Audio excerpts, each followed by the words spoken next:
लगे छोकी आखिरी मिलन के छियो रात गए चल जेबी ससुर कालिए तो बारात गए लगे छोकी आखिरी मिलन के छियो रात गए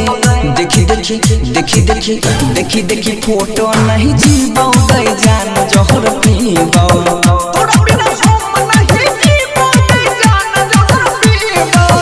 दिलवा से मन छियो तोरा हम जान रे छियो दीवानी तोहर बतिया के मान रे कल ही जे प्यार ना भूले मोरे जान मिले आईबो कल ही जे प्यार ना भूले मोरे जान मिले आईबो डीजे विकास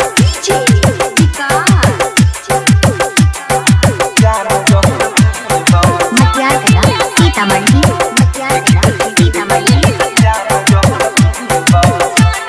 जय मां कत्यानी रिकॉर्डिंग स्टूडियो मानसी एक कन्या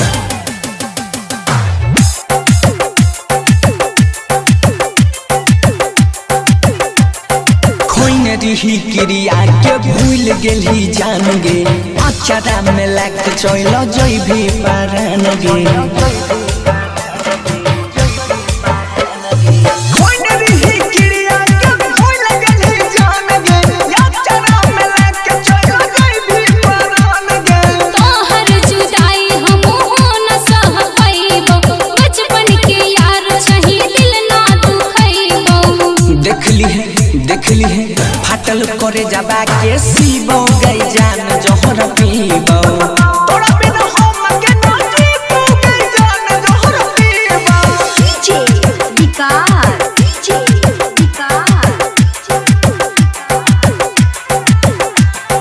मटियार कला सीतामढ़ी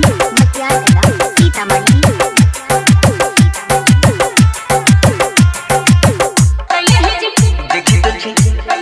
प्यार ना भूले मोरे जान मिले आईबो जान जोहर पीबो तोरा बिना एको पल रहबो ना हम गे सोहे ना पैबो जे दै छी सीतम गे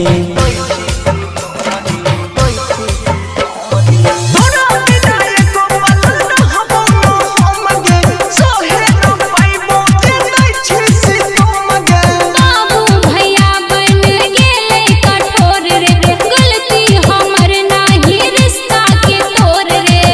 सुधीर के बनसी के भारत के ओरिया नहीं बम गए जान जहर पीबो